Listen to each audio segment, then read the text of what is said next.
Assalamu alaikum and good morning, my dear students. I'm Jessica, your new biology teacher. So, I welcome all of you to today's biology class. So, let's get started, right?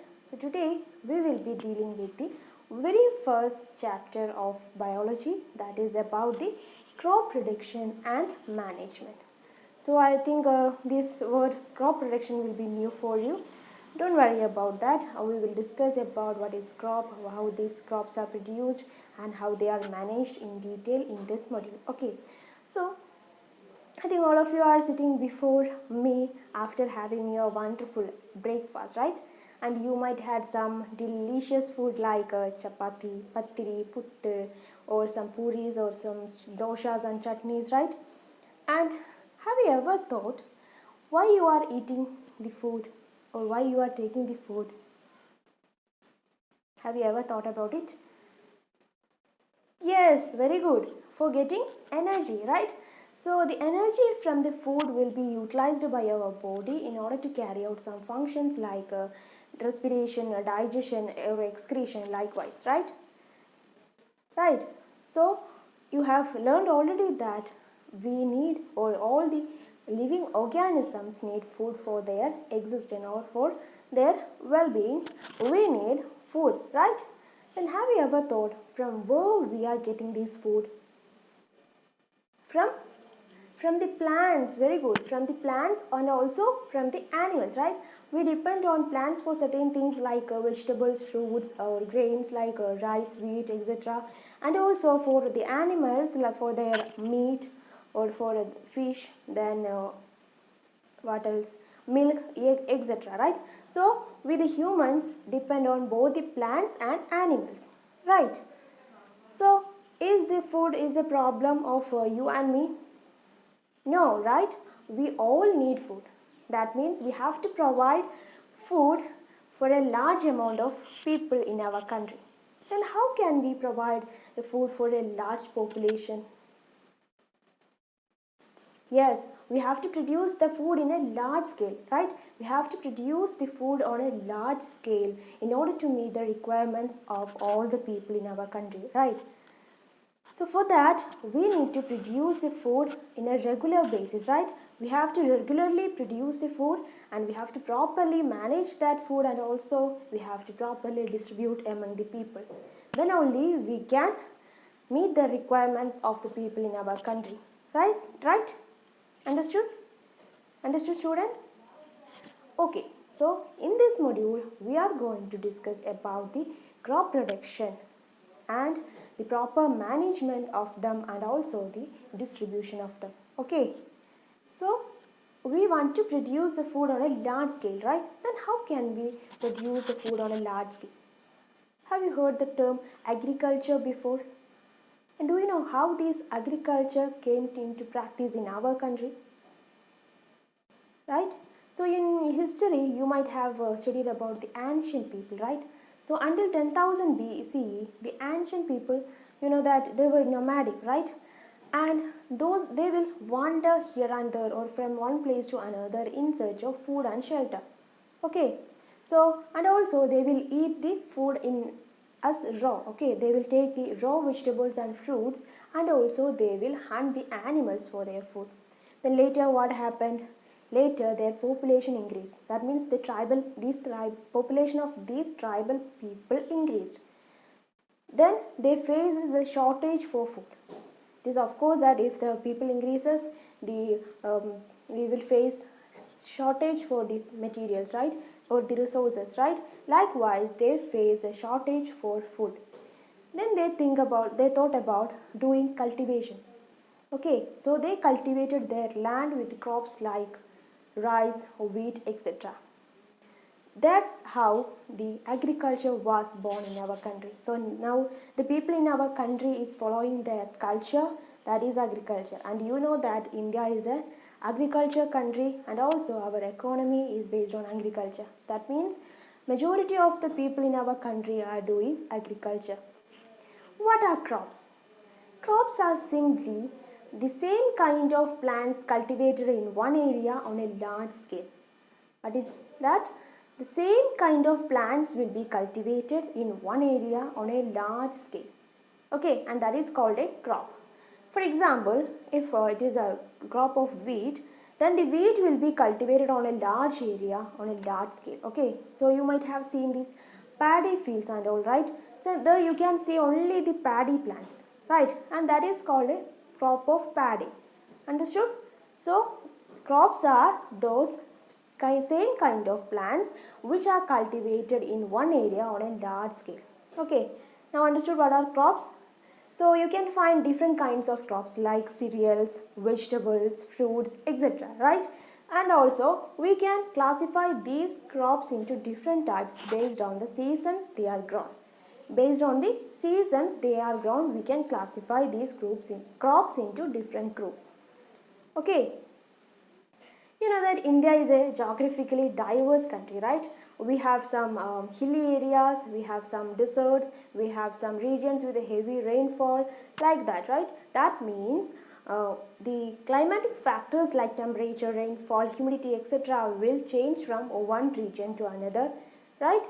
That's why we have different kinds of crops cultivated in different parts of the country. Okay, since these climatic factors change from one region to another, different crops are cultivated based on that climate in different parts of our country. Understood? Despite of this diversification in our country, we have two major type of crops based on the season they are grown. Okay, so first one is kharif crops. What is it? Kharif crops. And these crops are cultivated or grown in the rainy season, in between the rainy season. Okay, so you know that the rainy season comes from the June to September, right? So these crops, that is the kharif crops, will be cultivated during the rainy season. For example, we have paddy, maize, then soybean, groundnut, cotton, etc. So these kind of crops are cultivated during the rainy season. And the second one we have rabi crops. What is it? Rabi crops. These crops will be cultivated during the winter season. Okay, so when it is the winter season, it is from the October to March, right? So these kind of crops will be cultivated from October to March. Okay, so for example, we can say about the wheat, then pea, mustard, etc. Will comes under the rabi crops. Okay, so these are about two different types of crops, that is kharif crops and rabi crops. Kharif crops will be cultivated during the rainy season and rabi crops will be cultivated during the winter season. Okay, so you will be having doubt about the summer season, right? Why the plants are not cultivated during the summer season, right? You don't worry. Summer season, most of the vegetables or fruits will be cultivated. Okay, yes, there are some fruits and vegetables which are cultivated during the summer. You know that these mangoes, we get the mangoes during the summer season, right? So there are certain fruits and vegetables which are cultivated during the summer season despite of all these two. Okay, so that's about the crops. Okay, next we will be discussing about the basic practices of crop production. Most of you will be growing some kind of vegetables or at least ornamental plants in your home, right? So you will be taking care of from its initial stages itself, that is preparing the soil or for collecting the seeds or plants. Then you will plant it properly. After that you will regularly water it. If needed, you will provide manure and fertilizers. Then if some organism or weeds came to attack it, you will protect it, right?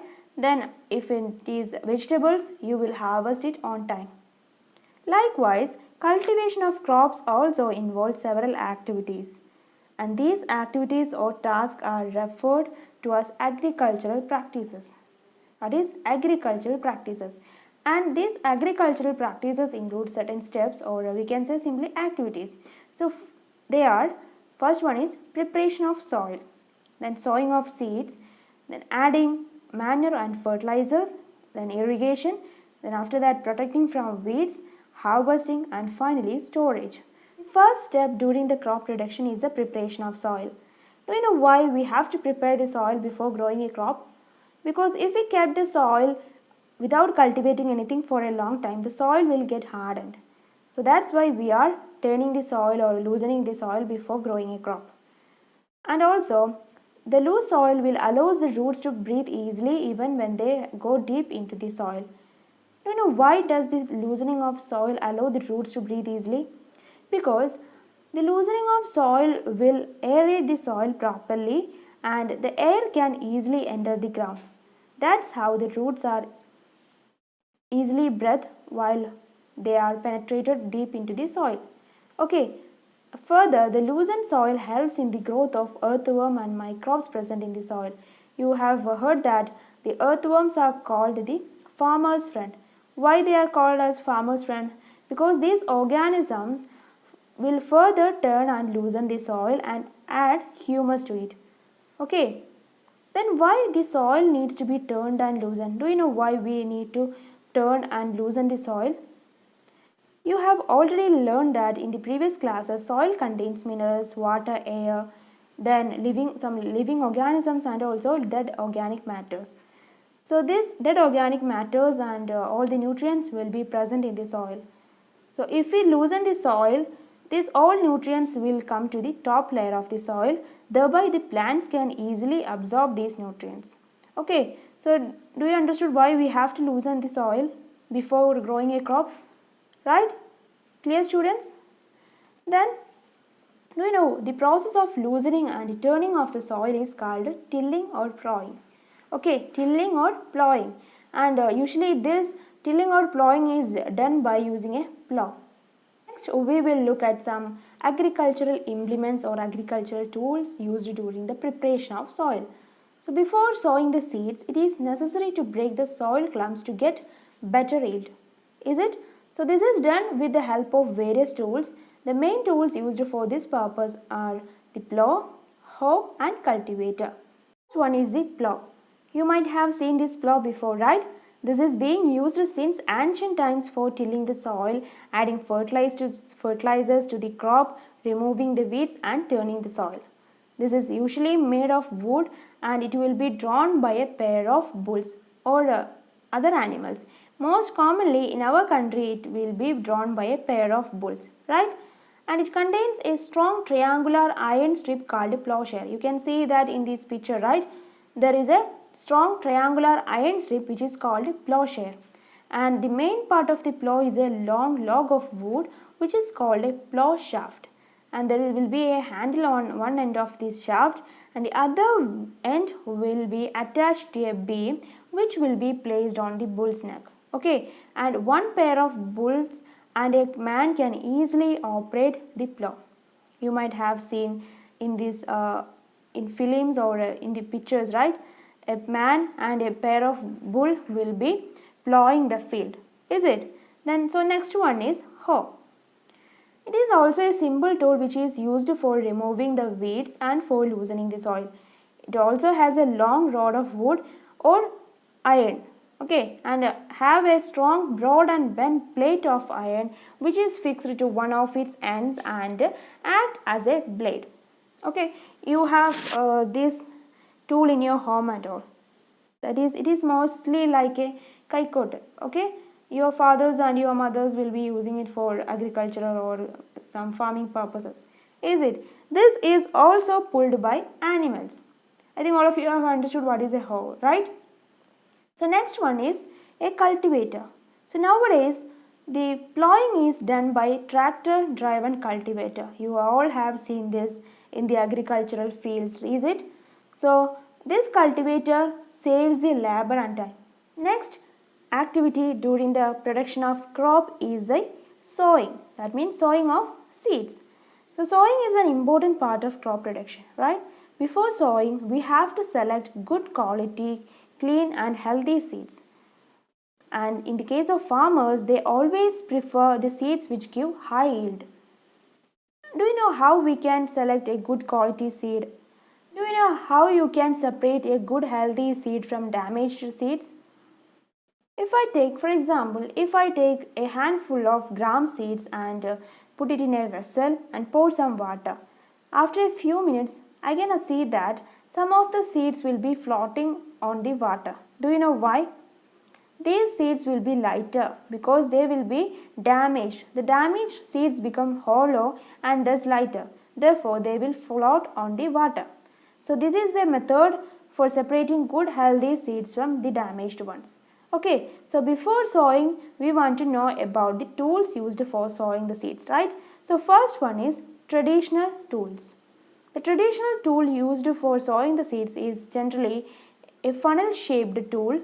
These seeds are filled into this funnel, passed down through 2 or 3 pipes having sharp ends, and these ends pierce into the soil and place seeds there.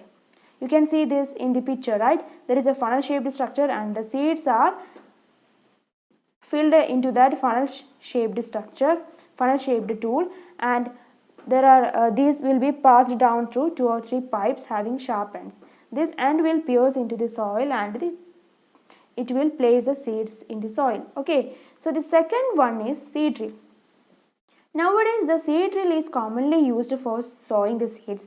We will be used for sowing with the help of tractors. You can see this seed drill behind the tractors while in the agricultural fields and all, right? So this sows the seeds uniformly at equal distance and depth. Okay, that is the peculiarity of seed drill. It will sow the seeds uniformly at equal distance and depth, and it also ensures that seeds get covered by the soil after sowing. Okay, so this protects seeds from being eaten by birds. That means if we ensure that the soil is covered after sowing the seeds, it will protect the seeds from being eaten by birds, right? So sowing by using a seed drill saves time and labor. Like the cultivator, the seed drill will also save the time and labor during the agricultural practice. Okay, so that's all.